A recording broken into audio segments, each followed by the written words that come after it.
ബ്ലെസിയുടെ ആടുജീവിതം സിനിമയുടെ വ്യാജ പതിപ്പ് സമൂഹ മാധ്യമങ്ങളിൽ അപ്ലോഡ് ചെയ്തത് കാനഡയിൽ നിന്ന് ഇന്ന് ഏകദേശ വിവരം കിട്ടിയിരിക്കുന്നു. അവിടുത്തെ മലയാളികളെ കേന്ദ്രീകരിച്ചാണ് അന്വേഷണം. വാട്സാപ്പ്, ടെലഗ്രാം ഗ്രൂപ്പുകളിൽ നിരീക്ഷണവും ശക്തമാക്കി. പോലീസ് അന്വേഷണം തുടരുകയാണ്. അശ്വിൻ പാലാഴി നമുക്കൊപ്പം ചേരുന്നു കൊച്ചിയിൽ നിന്ന്.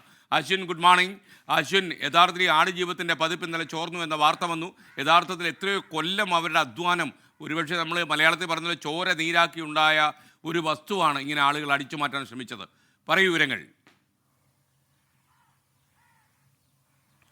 എസ്കെൻ, ഗുഡ് മോർണിംഗ്. എസ്കെൻ പറഞ്ഞതുപോലെ കഴിഞ്ഞ 16 വർഷത്തെ ഒരു വലിയ ടീമിന്റെ കഷ്ടപ്പാടാണ് ഇന്നലെ ഒരു നിമിഷ നേരം കൊണ്ട് അത് ലോകമെമ്പാടുമുള്ള സോഷ്യൽ മീഡിയ പ്ലാറ്റ്ഫോമുകളിലേക്ക് നിഷ്പ്രയാസം പ്രചരിക്കപ്പെട്ടത്. അതിന് പിന്നാലെ സംവിധായകൻ ബ്ലെസി തന്നെയാണ് സൈബർ സെല്ലിൽ പരാതി നൽകിയത്. ഈ പരാതിയുടെ അടിസ്ഥാനത്തിൽ ഇന്നലെ തന്നെ സൈബർ സെല്ല് വിശദമായ അന്വേഷണം ആരംഭിച്ചിരുന്നു.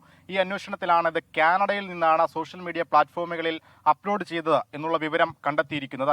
അതിന്റെ അടിസ്ഥാനത്തിലാണ് കാനഡയിലുള്ള മലയാളികൾ നിയന്ത്രിക്കുന്ന വാട്സപ്പ്, ടെലിഗ്രാം ഗ്രൂപ്പുകൾ കേന്ദ്രീകരിച്ച് അന്വേഷണം നടക്കുന്നത്.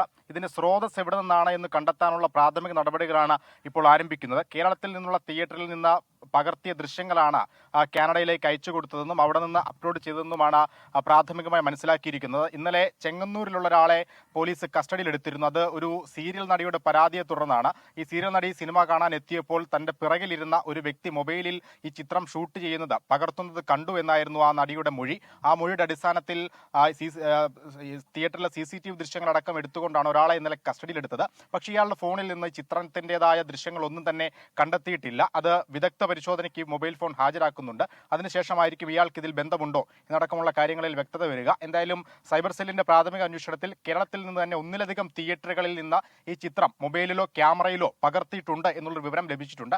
എന്തായാലും വിശദമായ അന്വേഷണമാണ് സൈബർ സെല്ല് നടത്തുന്നത്. അതിനു പുറമെ ചെങ്ങന്നൂരിലെ ലോക്കൽ പോലീസും കേരളത്തിലെ മുഴുവൻ പോലീസും ഈ സംഭവവുമായി ബന്ധപ്പെട്ട് ശാസ്ത്രീയ തെളിവുകളടക്കം ശേഖരിക്കുന്നുമുണ്ട്. ബ്ലെസിയുടെ അടക്കം പരാതി ഇപ്പോഴും സൈബർ സെല്ലിലും പോലീസിലും പരാതിയുടെ അടിസ്ഥാനത്തിൽ അന്വേഷണവും പുരോഗമിക്കുകയാണ്. താങ്ക് യു അശ്വിൻ പാലാഴിയാണ് വിവരങ്ങൾ നൽകിയത്. എന്തായാലും ഈ കുറ്റവാളികളെ കണ്ടെത്തട്ടെ. ഇത്രയധികം കൊല്ലം അവർ ഇങ്ങനൊരു പടമുണ്ടാക്കാൻ വേണ്ടി പാടുപെട്ടവരാണ്. അവർക്ക് നീതി ലഭിക്കണം.